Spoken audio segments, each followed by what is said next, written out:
Il était tôt le matin, le 11 janvier 1992. Steve Sharer s'était réveillé avec l'intention de commencer les travaux de rénovation de la maison. Ce jour-là, son père et son beau-père devaient venir l'aider, et sa fille de 12 ans, Shanda, se trouvait également dans la maison. Lorsque son épouse Sharon est allée dans la chambre pour réveiller la fillette, elle a trouvé le lit vide. Au début, ils ont supposé qu'elle était peut-être allée chez une amie ou sortie sans que personne ne la remarque. Ils n'ont pas paniqué immédiatement. Ils ont fouillé la maison, inspecté la cour et le quartier, appelé des membres de la famille et les amis de Shanda. Mais personne ne savait où elle pouvait être.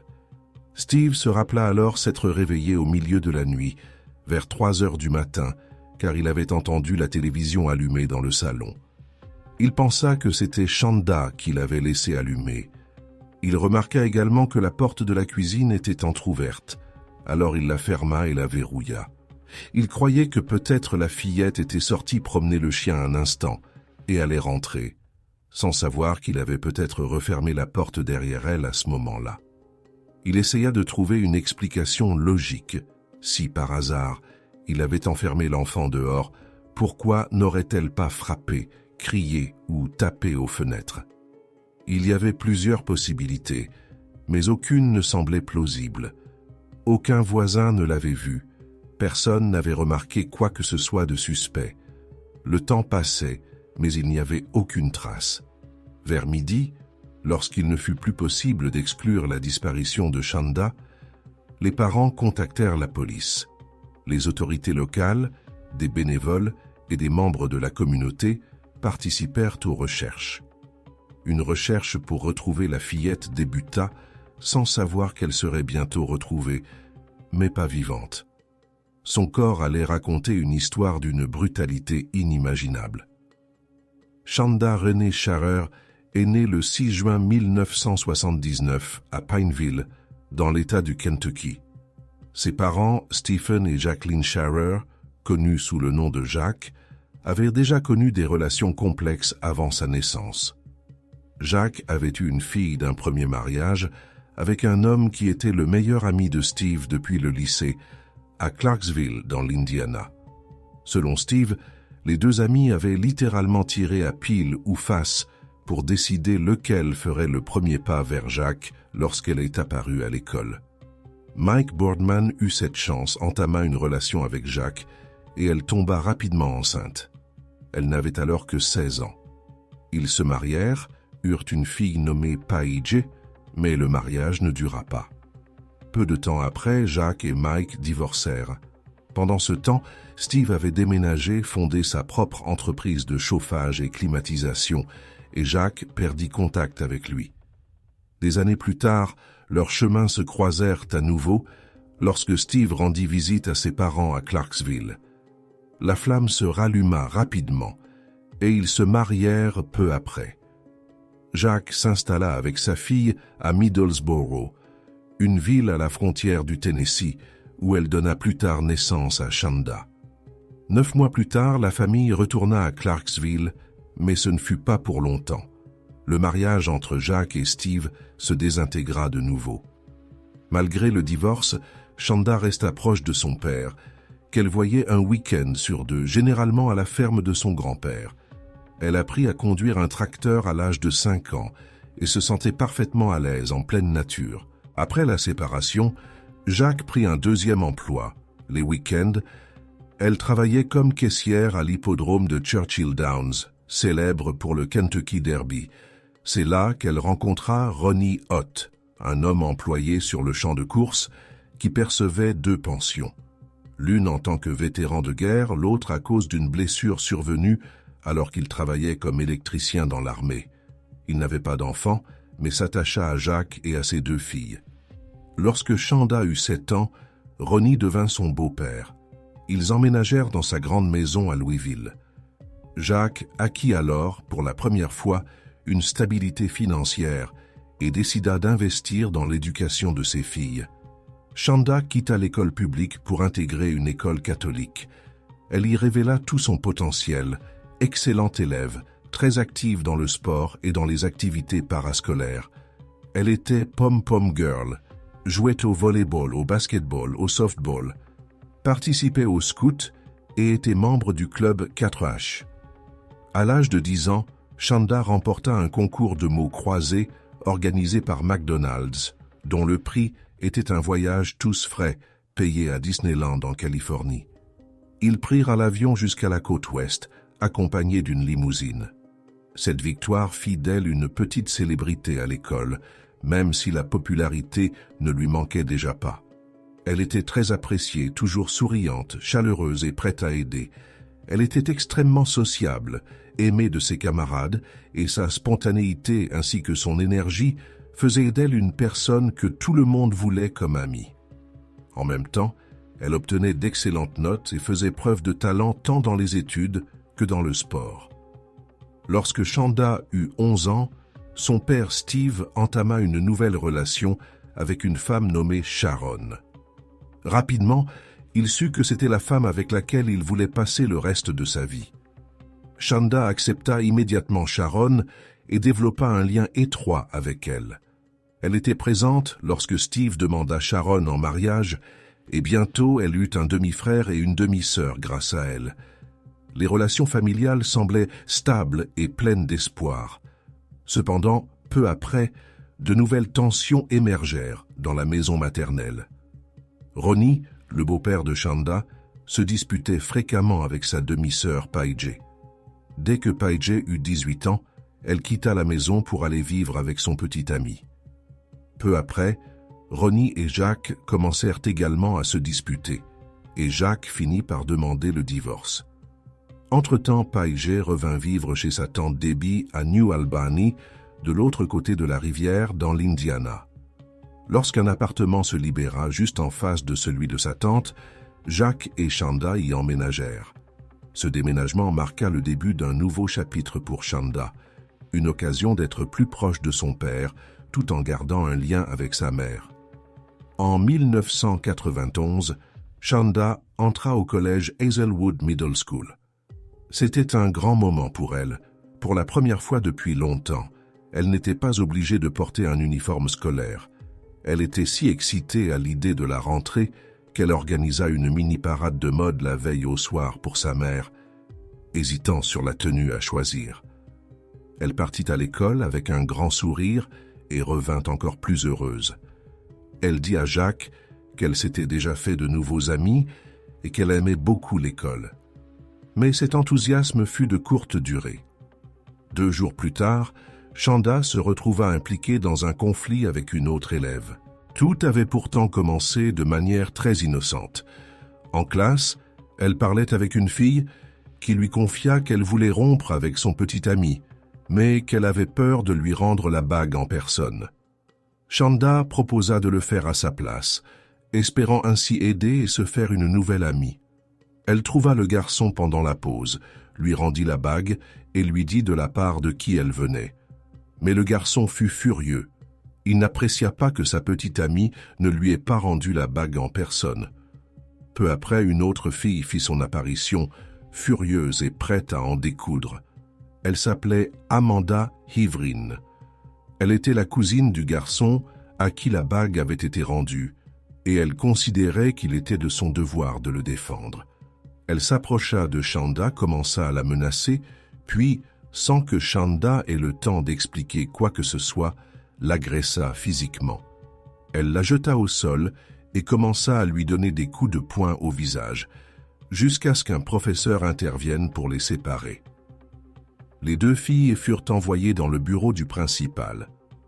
Leur sanction fut 1 semaine de détention interne, connue sous le nom de In-School Detention, ce qui signifiait qu'elles passèrent la semaine ensemble dans une salle de classe spéciale, quotidiennement, face à face. Amanda avait alors 14 ans et était connue pour son tempérament combatif.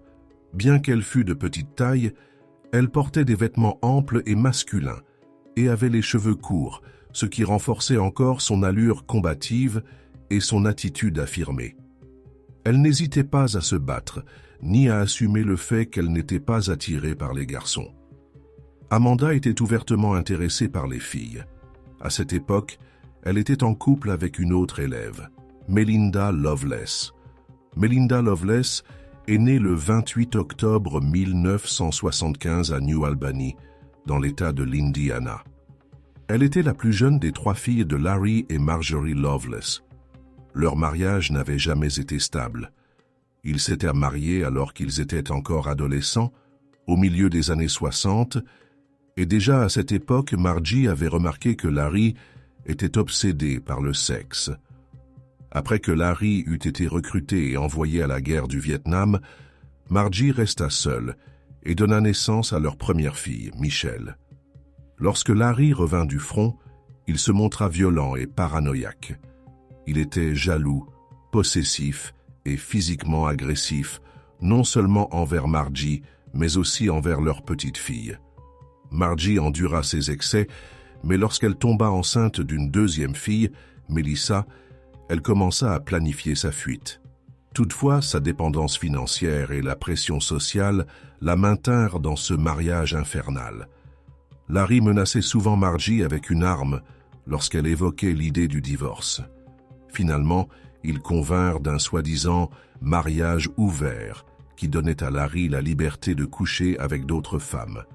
Margie, de son côté, termina le lycée et s'inscrivit à une école d'infirmière, ce qui lui permit d'acquérir une certaine autonomie.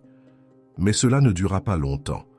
Quand elle tomba enceinte pour la 3e fois, cette fois de Melinda, la situation s'aggrava. Larry doutait même d'être le père et affirmait à leur fille aînée Michelle que Melinda était en réalité son bébé à elle, ce qui eut des conséquences psychologiques graves sur la fillette. Bien que Michelle n'y ait pas cru immédiatement, les insinuations constantes et les manipulations finirent par l'amener à douter de ses propres souvenirs. Avec le temps, la famille tomba dans de graves difficultés financières. En 1979, ils furent déclarés en faillite personnelle. Larry ne travaillait plus, Margie contracta une encéphalite, une inflammation du cerveau qui provoqua une série de crises d'épilepsie et tomba dans une profonde dépression. Elle fut hospitalisée et mise sous traitement médicamenteux lourd, ce qui la rendit incapable de fonctionner normalement. Durant cette période, Larry prit en charge la maison et les enfants. Il affirma alors avoir vécu une illumination religieuse. Il cessa de boire, d'être infidèle et déclara avoir trouvé Dieu.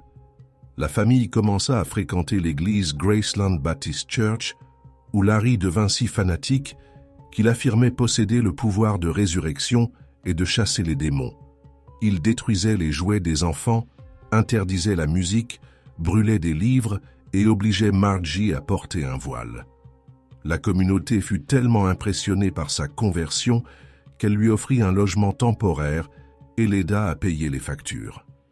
Mais Larry sombra rapidement dans l'extrême. Il se mit à pratiquer des exorcismes sur ses propres enfants et à isoler la famille de toute personne qui ne partageait pas ses croyances. Michelle, l'aînée, fut la plus rebelle. Elle subit donc à de nombreuses reprises des exorcismes, soi-disant pour lui ôter les démons. Larry devint par la suite conseiller conjugal au sein de l'Église, mais les femmes qu'il conseillait commencèrent à signaler qu'il se montrait déplacé avec elles, qu'il les touchait de manière inappropriée et tentait de les séduire. Une femme raconta qu'il avait essayé de lui arracher son chemisier tout en la menaçant de mort si elle révélait quoi que ce soit à sa femme. Bien que l'Église ait initialement ignoré les accusations, Larry finit par se retirer de lui-même, déclarant ne plus être en accord avec la doctrine, ce qui conduisit à l'exclusion de toute la famille. La famille retomba alors dans la misère. Ils retournèrent à New Albany, Margie reprit le travail à l'hôpital, tandis que Larry recommença à boire, à tromper sa femme et à exiger des relations sexuelles de plus en plus bizarres.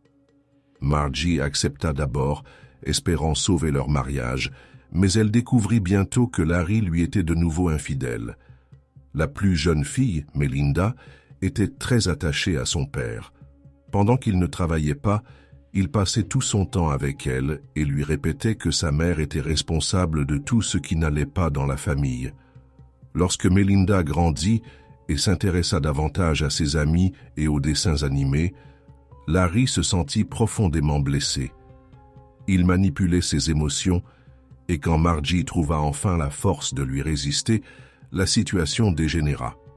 Le point culminant fut atteint lorsque Larry fut surpris en train d'observer Melinda et leur nièce pendant qu'elles se changeaient. La nièce raconta aussitôt tout à Margie, qui se jeta sur Larry avec un couteau. Il fut blessé en tentant de la désarmer et mentit à la police en déclarant avoir été attaqué sans raison. Lorsqu'il fut emmené à l'hôpital, Margie tenta de se suicider en avalant des médicaments. Les enfants la retrouvèrent à temps et appelèrent les secours. Après avoir été soignée, Margie fut hospitalisée dans un établissement psychiatrique. En même temps, la sœur de Margie, Freda, affronta Larry à propos des abus qu'il avait infligés à sa fille.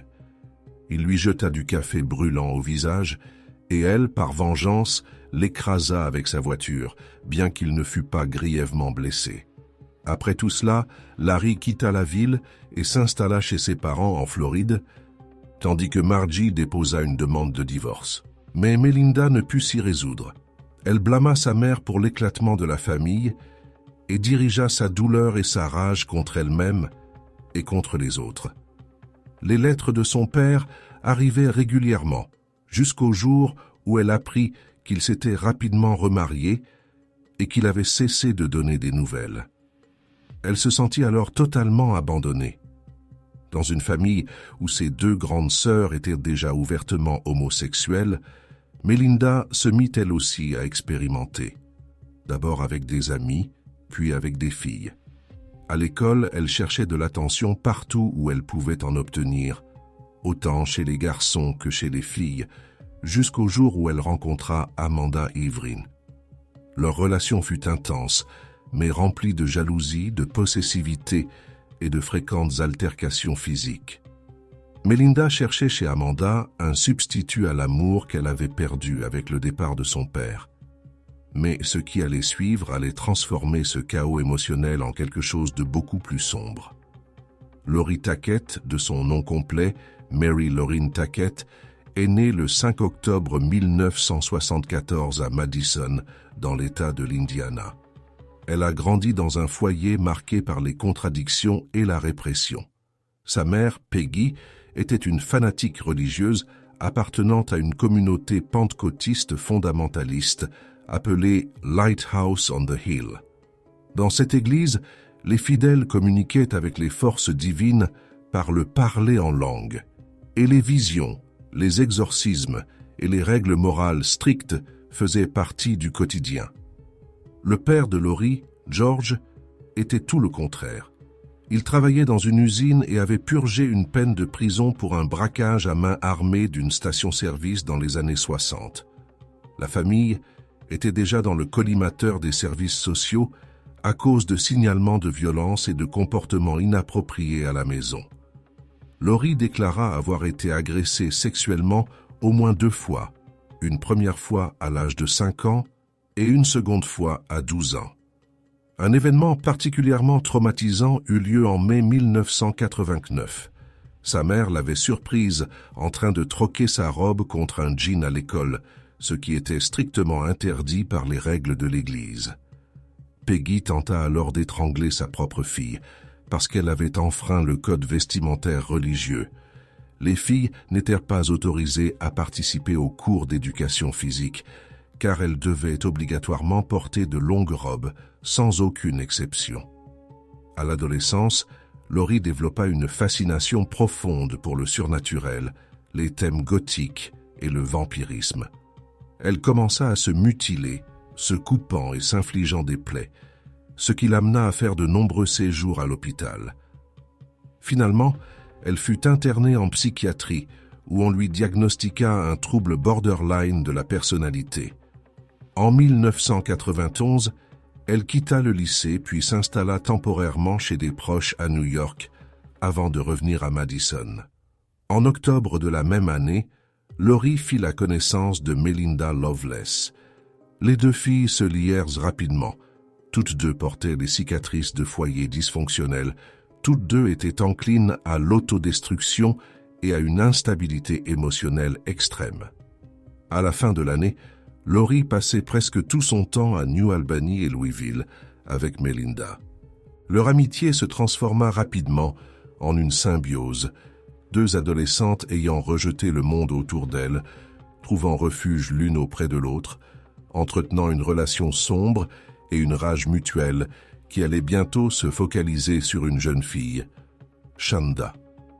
Les deux autres filles, qui allèrent plus tard participer au crime, étaient Hope Rippey et Toni Lawrence, elles aussi originaires de Madison. Hope Rippey est née le 9 juin 1976. Elle était l'amie proche de Laurie Tackett depuis l'enfance. Après le divorce de ses parents, Hope déménagea avec sa mère et ses frères à Quincy, dans l'État du Michigan, où ils vécurent pendant 3 ans. Les relations familiales étaient houleuses, et Hope montrait déjà des signes de grande instabilité émotionnelle. Toni Lawrence est née le 14 février 1976. Elle était amie avec Hope depuis les toutes premières années d'école. Son parcours de vie fut particulièrement difficile. Dès l'âge de 9 ans, elle fut victime d'abus sexuels de la part d'un membre de sa famille, et à 14 ans, elle fut violée par un garçon plus âgé. La police se contenta d'émettre une interdiction d'approche, sans aucune procédure sérieuse. Le 10 janvier 1992, Laurie, Toni et Hope quittèrent Madison pour se rendre chez Melinda, à New Albany. Ce soir-là, Melinda leur raconta tout son ressentiment envers Shanda et son désir prononcé de se venger. Ensemble, dans une distorsion malsaine de proximité et de domination, elles élaborèrent un plan. Dans le sac de Melinda se trouvait une collection de couteaux, des tissus, de l'alcool et divers accessoires. Ce soir-là, les 4 filles montèrent dans la voiture de Laurie et prirent la route vers la maison de Shanda Sharer. Vers 20 heures, elles arrivèrent devant la maison. Mais Melinda resta dissimulée au fond de la voiture, sachant que Shanda fuirait si elle la voyait. Hope et Toni, que Shanda ne connaissait pas, furent envoyés frapper à la porte et l'invitèrent à sortir, lui promettant de l'emmener voir Amanda. Sachant que sa mère ne la laisserait pas sortir, Shanda leur demanda de revenir plus tard, précisément à minuit, quand tout le monde serait déjà endormi. Personne, à ce moment-là, ne pouvait imaginer l'horreur qui allait découler de ce simple accord, ni à quel point un plan issu d'une jalouse fantaisie allait se transformer en l'une des histoires les plus cruelles de la criminalistique américaine. À minuit pile, les 4 adolescentes revinrent à la maison de Shanda Sharer. Cette fois, ce furent Hope et Laurie qui allèrent de frapper à la porte, tandis que Toni restait dans la voiture, de plus en plus nerveuse à l'idée de ce qui allait se passer. Shanda les accueillit avec méfiance, mais aussi avec une certaine curiosité. Elle croyait qu'elle allait retrouver Amanda. Alors, sans se douter de rien, elle monta dans la voiture et entama une conversation avec Hope à propos de son béguin. C'est à ce moment-là que Melinda surgit de sa cachette sur le plancher de la voiture. Elle attrapa Shanda par les cheveux et lui appuya le dos d'un couteau contre la gorge. La fillette, terrorisée, se mit à hurler et à supplier qu'on lui laisse la vie sauve, mais Melinda la fit taire violemment, en jurant et en la menaçant. Elle commença alors à l'interroger, lui demandant d'avouer la nature de sa relation avec Amanda. Lorsque Shanda admit qu'il y avait eu un contact intime, Melinda perdit totalement le contrôle. La voiture se dirigea vers une vieille bâtisse en pierre abandonnée, connue sous le nom de Witch's Castle, perchée au-dessus de la rivière Ohio. Ce lieu lugubre, entouré de légendes parmi les ados du coin, allait devenir le théâtre du début du cauchemar. Là-bas, Melinda et Laurie forcèrent Shanda à sortir de la voiture et la contraignirent à rester debout pendant qu'elle l'insultait et la harcelèrent de questions. Puis elles l'attachèrent. Hope enleva la montre Mickey Mouse de Shanda et la mit à son propre poignet. Melinda retira les bagues de Shanda et les distribua aux autres. Laurie, froide, pointa du doigt le sous-sol obscur et dit à Shanda qu'il était rempli de cadavres, tout en tenant une bouteille de whisky et un t-shirt. Elle imbiba le vêtement d'alcool et y mit le feu, hurlant qu'elle ferait bientôt la même chose avec elle. Chanda était à ce moment-là complètement terrorisée. En larmes, elle les supplia de la laisser rentrer chez elle, promettant de ne rien dire. Mais aucune d'entre elles ne montra la moindre compassion. Craignant d'être aperçues, elles éteignirent le feu et décidèrent de changer d'endroit. S'ensuivit un trajet de près d'1 heure jusqu'à une zone boisée près de la maison de Lori à Madison. Elles dépassèrent la maison, continuèrent sur un chemin de terre et s'arrêtèrent près d'un sentier menant dans la forêt. Là, elles firent sortir Chanda de la voiture et la forcèrent à se déshabiller, ne gardant que ses sous-vêtements. Melinda la frappa alors au ventre avec le poing, la projetant au sol. Puis elle lui donna un violent coup de genou au visage, si fort que les fils de son appareil dentaire s'enfoncèrent dans l'intérieur de ses lèvres. Tandis que Chanda gisait au sol, en sang, Melinda tenta de lui trancher la gorge. Mais le couteau était trop émoussé. Désespérée, elle essaya de l'enfoncer avec le pied, en vain. Lori sortit alors une corde, et Melinda s'assit sur les jambes de Chanda pour commencer à l'étrangler. Chanda suffoquait, convulsait, puis perdit lentement connaissance. Tony et Hope étaient restés tout ce temps dans la voiture. Hope ne montra aucune réaction, tandis que Tony voulait déjà partir, mais elle ne fit rien pour empêcher l'horreur qui se déroulait sous ses yeux. Pensant que Chanda était inconsciente, Melinda et Lori la jetèrent dans le coffre. En route vers la maison de Lori, sur une portion accidentée, la voiture heurta une bosse et l'échappement tomba. Malgré le vacarme, elles arrivèrent chez Lori et montèrent dans sa chambre. Mais elles entendirent alors un gémissement venir de la voiture. Chanda était vivante. Lori se rendit à la cuisine, prit un petit couteau à éplucher et retourna à la voiture. Elle ouvrit le coffre et lacéra plusieurs fois la jeune fille. Elle revint dans la maison, les mains couvertes de sang, totalement calme. Elle se lava les mains et proposa de se débarrasser du corps, pas simplement en l'abandonnant, mais en le brûlant. Elle voulait qu'il disparaisse à jamais. Tony et Hope restèrent dans la maison, pendant que Melinda et Lori repartirent en voiture, attendant que Chanda meure. Mais Chanda ne mourait pas. Lorsqu'elles rouvrirent le coffre, elles virent une scène d'horreur, la jeune fille, ensanglantée, assise, les yeux mi-clos, retournée en arrière. Elle ne pouvait plus parler. Elle gémissait faiblement. Lori prit alors un démonte-pneus et la frappa violemment à la tête, disant qu'elle sentait son crâne s'écraser sous les coups. Ce n'était toujours pas fini. Elles continuèrent à rouler, s'arrêtant de temps en temps pour la frapper à nouveau, simplement parce que Chanda n'était pas encore morte. À l'aube, Melinda et Lori n'avaient toujours pas trouvé un endroit où se débarrasser du corps. Plutôt que de chercher de l'aide, ou simplement arrêter les sévices, elles décidèrent de retourner chez Lori. Elles réunirent de nouveau les 4 filles, Lori, Melinda, Hope et Tony, et partirent ensemble vers le nord, en dehors de Madison. Dans une station-service, Lori acheta une bouteille de 2 litres de Pepsi. Elle vida son contenu, puis la remplit d'essence. Les 4 adolescentes se dirigèrent ensuite vers un chemin de campagne isolé, appelé Lemon Road, près de la base militaire Jefferson Proving Ground, un endroit que Hope connaissait bien. Elles choisirent cet endroit comme scène finale de leur crime. Chanda était encore vivante. Enveloppée dans une couverture, son corps était si mutilé et affaibli que le seul mot qu'elle réussit à murmurer, à bout de souffle, fut « Maman ». Ce dernier appel au secours, ce cri d'agonie d'une enfant au seuil de la mort, ne toucha aucune des filles. Hope et Lori sortirent Chanda du coffre, l'emmenèrent jusqu'à un champ, la déposèrent sur le sol, l'arrosèrent d'essence et mirent le feu. Le corps s'embrasa pendant que les filles observaient en silence. Mais même à ce moment-là, elles n'étaient pas sûres que Chanda soit morte. Quelques minutes plus tard, Melinda exigea qu'elle retourne sur les lieux. Une fois revenue, elles versèrent le reste de l'essence sur le corps encore fumant et y mirent le feu une seconde fois, pour s'assurer qu'elle soit bien morte. Au lieu d'être effrayées par ce qu'elles avaient fait, Les 4 filles se rendirent ensuite au McDonald's pour prendre le petit déjeuner.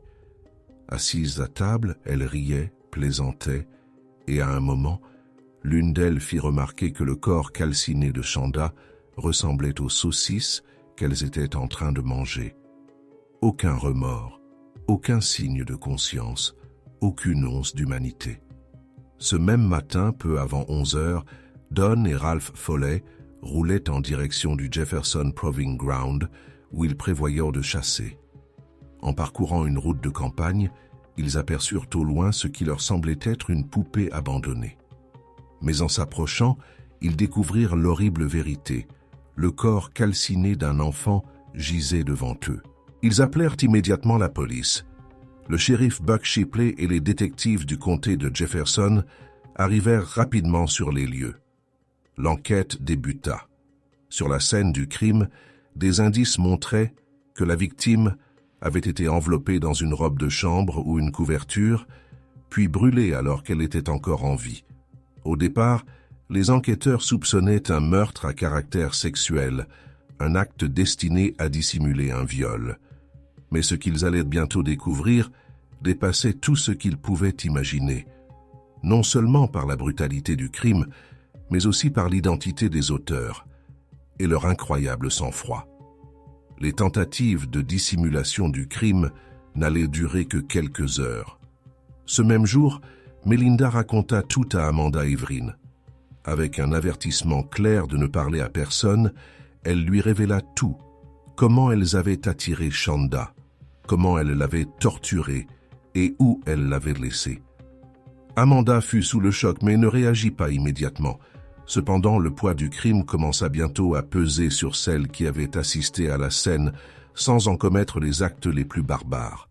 À 20h20, le même jour où le corps fut retrouvé, Tony Lawrence et Hope Rippey se présentèrent au bureau du shérif du comté de Jefferson, accompagnés de leurs parents. Devant les agents, elles firent des déclarations confuses, mais cruciales. Elles identifièrent la victime comme étant Chanda Sharer et racontèrent les événements de la nuit précédente. Grâce aux informations fournies par Tony et Hope, la police fit rapidement le lien entre le meurtre atroce et la disparition d'une adolescente de Clarksville. En parallèle, d'autres adolescents qui avaient entendu parler de ce qui s'était passé, y compris Amanda Ivrin, à qui Melinda s'était vantée, commencèrent aussi à se manifester et à témoigner. Très vite, les autorités eurent une vision claire de ce qui s'était passé et de qui étaient les participantes au crime. Tony et Hope furent immédiatement arrêtés et quelques heures plus tard, la police fit irruption dans la maison de Melinda. À l'étage, ils trouvèrent Melinda et Lori en train de dormir. Les 4 adolescentes, Melinda Loveless, Lori Tackett, Hope Rippey et Tony Lawrence, furent arrêtées et inculpées en tant qu'adultes. Étant donné la monstruosité du crime, la peine de mort planait sur chacune d'elles. Les procès qui suivirent furent complexes et remplis de détails qui choquèrent davantage encore le public. L'opinion ne parvenait pas à concevoir que des filles aussi jeunes aient pu faire preuve d'un tel degré de cruauté.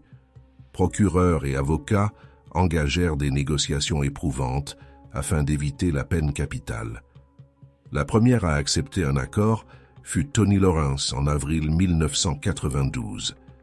Elle accepta de plaider coupable pour enlèvement illégal en échange de son témoignage contre les autres. Toutes les autres accusations graves à son encontre furent alors abandonnées. Peu après, Melinda Loveless et Lori Tackett plaidèrent également coupables, non seulement pour meurtre, mais aussi pour torture, incendie volontaire et séquestration. Elles échappèrent ainsi à la peine de mort, mais acceptèrent les peines maximales de prison. Hope Rippey refusa d'abord toute négociation. Finalement, elle aussi plaida coupable pour meurtre et séquestration. Le 4 janvier 1993, le juge condamna Melinda Loveless et Lori Tackett à 60 ans de prison, la peine maximale prévue par l'accord. Dans son jugement, il insista particulièrement sur la jeunesse de la victime et la barbarie du crime. Melinda pleurait, mais le juge lui dit alors Tu as encore une chance de tourner la page et de faire quelque chose de bien et d'utile de ta vie après la prison. Chanda Charer n'aura jamais cette chance. J'espère que tu sauras la saisir. 2 semaines plus tard, Tony fut condamné à 20 ans de prison, la peine maximale prévue par son accord. Operipe, bien que bénéficiant de 10 ans avec sursis, fut également condamné à 60 ans de réclusion. Mais l'affaire ne s'arrêta pas là. En 1994, Melinda et Lori firent appel de leur condamnation, invoquant une enfance difficile et les abus subis. La Cour suprême de l'Indiana rejeta les appels et confirma les peines prononcées. Tony Lawrence fut libéré sur parole en décembre 2000, après avoir purgé 9 ans sur les 20. Operipe fut libéré sur parole en avril 2006, après 14 ans de détention. Lori Tackett fut libérée le 11 janvier 2018, exactement 26 ans jour pour jour après la mort de Chanda. Melinda Loveless fut la dernière à sortir. Elle quitta la prison le 5 septembre 2019 après avoir passé plus de 26 années derrière les barreaux. Depuis, les 4 filles ont évité les médias et l'attention du public. Certaines d'entre elles semblent avoir tenté de reconstruire une vie discrète. Mais ce qu'elles ont fait ce matin glacial de janvier 1992 restera à jamais inscrit comme l'un des meurtres les plus cruels et choquants de l'histoire de la délinquance juvénile américaine. Les 4 adolescentes impliquées dans l'enlèvement, la torture et le meurtre de Chanda Charer, 12 ans, ont fini en prison. Melinda Loveless et Lori Tackett furent condamnées à 60 ans chacune. Operipe écopa de la même peine, dont 10 ans avec sursis. Tony Lawrence fut condamnée à 20 ans. Au fil des années, elles furent progressivement libérées sous condition. Tony sortit la première, fin 2000. Hope la suivit 6 ans plus tard. Lori quitta la prison exactement 26 ans après la mort de Chanda, le 11 janvier 2018. Melinda fut la dernière à sortir, le 5 septembre 2019, après plus de 26 années derrière les barreaux. Depuis, les 4 vivent des vies discrètes, loin des projecteurs. On espère que les leçons ont été retenues et que le silence qui a suivi leur sortie perdurera, car tout le reste ne serait qu'un rappel de ce qu'elles ont été. De ce matin glacial du 11 janvier 1992, quand une fillette innocente est devenue la victime d'un acte monstrueux.